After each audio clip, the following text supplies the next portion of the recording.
မင်္ဂလာဆောင်မဲနေ့မှာပဲအမျိုးသမီးကသူမရဲ့မိခင်မတေဆုံးခင်ပေးအပ်ထားခဲ့တဲ့ရှုပ်ဝက်မာတန်းအိတ်ကိုခိုးဖွင့်ကြည့်လိုက်တဲ့အထဲကစားကိုဖတ်ပြီးတာနဲ့သူမတကိုယ်လုံးကြောက်ရွံ့လို့တောင်းတင်းသွားတယ်ဘာလို့လဲဆိုတော့အိတ်ထဲကတတိပေးစာကနင်းရဲ့လုပ်ဖော်ကင်ဖက်ရဲဘော်နဲ့အိမ်ထောင်မပြုနဲ့လို့ရေးထားလို့ပါပဲဒါပေမဲ့သူမအခုလက်ထက်တော့မဲ့အမျိုးသားကသူမနဲ့အတူတင်မင်းတမန်ခီးတွေကိုအတူဖြတ်တန်းခဲ့တဲ့ရဲဘော်ရဲပဲဖြစ်နေတယ်တကယ်တော့မိခင်ဖြစ်သူကမကွယ်လွန်ခင်သူမကိုရှုပ်ဝက်မာတန်းအိတ်လေးလုံးပေးခဲ့ပြီး3နှစ်တစ်ကြိမ်တစ်လုံးစီဖွင့်ကြည့်ဖို့မှာကြားခဲ့တယ်အဲ့ဒီမာတန်းအိတ်ထဲကညွှန်ကြားချက်တွေကိုလိုက်နာမှသာတေဘေးကနေလွတ်ကင်းနိုင်မှာပါဒီနှစ်တွေတခြားသူမကမိခင်ရဲ့မှာကြားချက်တွေကိုတေချာလိုက်နာခဲ့တယ်ပထမဆုံးအိတ်ကသူမကိုစေးကြောင်းမတက်ဖို့တားမြစ်ထားလို့ဆရာဝန်မလုပ်ပဲရဲတက္ကသိုလ်ကိုတက်ခဲ့ပြီး3နှစ်အတွင်းမှာပထမအဆင့်ဂုဏ်ထူးဆောင်ဆု2ခုတောင်ရခဲ့တယ်သူမသားဆရာဝန်ဖြစ်ခဲ့ရင်အလုပ်ဝင်ရမယ့်ဆေးရုံကြီးကတော့ဘုံကွဲပြီးပျက်စီးသွားခဲ့တယ်ဒုတိယအိတ်ကပြည်တွင်းမှာမနေဖို့တားမြစ်ထားလို့အပြည်ပြည်ဆိုင်ရာမှုကင်းရဲတပ်ဖွဲ့Accident Audit ကိုပြောင်းလုပ်ခဲ့တဲ့3နှစ်အတွင်းမှာမူရရာစာ9ယောက်ကိုဖမ်းဆီးနိုင်ခဲ့တယ်ပြည်တွင်းမှာရှိတဲ့သူမရဲ့အိမ်ကတော့ရန်သူတွေဘုံကွဲတာကိုခံလိုက်ရတယ်ဒါကလည်းမာရန်အိတ်ရဲ့တတိပေးချက်မှန်ကန်ကြောင်းနောက်တစ်ကြိမ်သက်သေပြလိုက်တာပါပဲမိခင်ရဲ့မာရန်အိတ်တွေကြောင့်တေဘေးနှစ်ခုကနေလွတ်မြောက်ပြီးနောက်မိခင်ဆုံးပါသွားတဲ့9နှစ်မြောက်မှာတော့သူမရဲ့မင်္ဂလာပွဲကိုဆင်နွှဲရမယ့်အချိန်ရောက်လာတယ်သူမကတတိယမြောက်မာရန်အိတ်ကိုဖောက်ကြည့်လိုက်တယ်ဒါပေမဲ့ဒီတစ်ချိန်မှာတော့မိခင်ရဲ့မှာကြားချက်ကိုသူမမလိုက်နာခဲ့ဘူးဘာလို့လဲဆိုတော့ဒီနှစ်တွေထဲမှာသူမနဲ့အဲ့ဒီရဲဘော်ရဲဘက်ကအတူတကွတေမင်းနဲ့ရင်ဆိုင်ခဲ့ပြီးနားလည်မှုအပြည့်နဲ့တွဲလောက်လာခဲ့ကြလို့သူမကသူ့ကိုအယမ်းချစ်မိနေပြီလေဒါကြောင့်နောက်ဆုံးမှာတော့မိခင်ရဲ့တတိပေးချက်ကိုလစ်လျူရှုပြီးသူမရဲ့ရဲဘော်ရဲဘက်ကိုပဲခင်ပွန်းဖြစ်လက်ထပ်လိုက်တော့တယ်အိမ်ထောင်သက်3နှစ်တခြားသူတို့နှစ်ယောက်ရဲ့ဘဝကအယမ်းကိုတာယာပျော်ရွှင်စရာကောင်းခဲ့တယ်ဒါပေမဲ့သူမကိုဝင်ရလာတဲ့အချိန်မှာတော့အရာအလုံးပြောင်းလဲသွားခဲ့တယ်ခင်ပွန်းဖြစ်သူက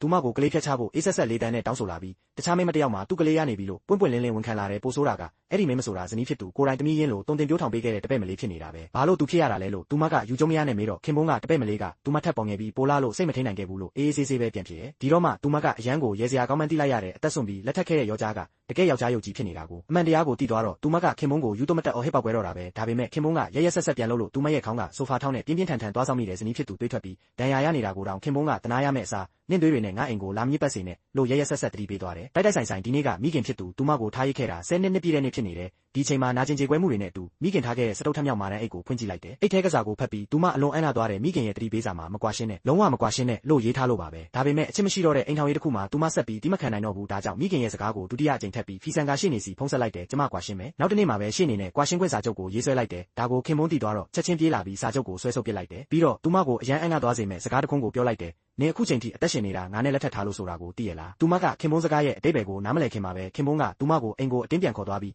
းအိတ်ခမ်းထဲပိတ်လောင်ထားလိုက်တယ်ပြီးတော့လက်ထောက်ကိုစောင့်ကြည့်ခိုင်းထားပြီးရှေ့နေနဲ့ထပ်မတွေ့အောင်တားမြစ်လိုက်တယ်သူမဘက်မှာလည်းခင်ပွန်းပြောသွားတဲ့စကားကိုဘလို့မှစဉ်းစားလို့မရဘူးမိခင်ရဲ့မာတန်းအိတ်ထဲမှာလည်းမကွာရှင်းဖို့ရေးထားတယ်လေတာမန်ကွာရှင်းတာလေးကဘာလို့အသက်အန္တရာယ်ရှိနိုင်မှာလဲသူမစဉ်းစားလို့မရဖြစ်နေတော့ရုတ်တရက်အေးဆက်တဲ့လေးတွေတိုက်ခတ်လာတယ်လာတာဆောင်တကားကိုသွားပိတ်မလို့လုံတုံးအနီရောင်ဝတ်ထားတဲ့အရေးတစ်ခုဖြတ်ပြေးသွားတာကိုတွေ့လိုက်ရလို့လန့်ပြီးអော်လိုက်မိတယ်အဲ့ဒါထင်အောင်ထင်မှာဖြစ်တာလားဆိုတာတေချာအောင်လက်ထောက်ကိုကစွတ်ပြန်ကြည့်ခိုင်းတယ်ဒါပေမဲ့ကစွတ်မှာဘာမှထူးခြားတာမတွေ့ရဘူးဒီအဖြစ်အပျက်တွေရဲ့ဆက်ဆက်မှုကိုစဉ်းစားလို့မရခင်မှာပဲအခန်းထဲမှာမိခိုးငွေတွေထောင်းခနဲထက်လာတဲ့အခန်းပေါက်ကွဲမသွားခင်နောက်ဆုံးစက္ကန့်လေးမှာပြတင်းပေါက်ကနေခုန်ချလို့မြောက်နိုင်ခဲ့လို့တေဘေးကနေတီတီလေးလွတ်သွားခဲ့တယ်တတိပြန်ရလာတော့သူမကဆေးရုံပေါ်ရောက်နေပြီးခင်ပွန်းကလာကြည့်ပြီးလိုချင်တဲ့တောင်းဆိုချက်ကိုသာပြောဖို့ပြောတယ်သူမကခင်ပွန်းကိုမျက်လုံးမိတ်ထားခိုင်းပြီးချက်လက်မှတ်ပေါ်မှာလက်မှတ်ထိုးခိုင်းတယ်ခင်ပွန်းကလည်းသူမသားကွာမရှင်းဘူးဆိုရင်ပိုင်ဆိုင်မှုအကုန်ပေးမယ်လို့ပြောတယ်ခံမှန်းကြည့်ရအောင်9တန်းလား10တန်းလားခင်ပွန်းကလက်မှတ်ထိုးမလို့လုံရင်ရုတ်တရက်တတိထားမိသွားပြီးမျက်လုံးမိတ်ထားတဲ့အဝတ်ကိုဆွဲဖြဲကြည့်လိုက်တော့အဲ့ဒါကချက်လက်မှတ်မဟုတ်ပဲကွာရှင်းခွင့်စာချုပ်ဖြစ်နေတယ်ချက်ချင်းဒေါသသူပုံထားပြီးစာချုပ်ကိုအမိုက်ပုံးနဲ့ပစ်ထည့်လိုက်တယ်သူမကလည်းမျောလင်းချက်မဲ့စွာနဲ့သူ့ကိုဘာလို့လွတ်မပေးတာလဲလို့မေးတယ်နင်ငါနဲ့ကွာရှင်းတာနဲ့အရန်ကိုအစုပ်ပတ်ဆုံးတရားလိမ့်မယ်စတုတ်ထမြောက်မာတန်းအိတ်ထဲမှာဘာရေးထားလဲငါမသိဘူးထင်နေလားဒီစကားလဲကြားရောသူမအရန်ကိုကြောက်လန့်သွားတယ်သူမကမာတန်းအိတ်အကြောင်းခင်ပွန်းကိုတခါမှမပြောပြဘူးလေသူမတန်တရားတွေဝင်နေတော့တပည့်မလေးကပြပြတလဲပြေးလာပြီးသူတို့နှစ်ယောက်ရဲ့ကလေးပြန်ပေးဆွဲခံရတယ်လို့ပြောတယ်ပြီးတော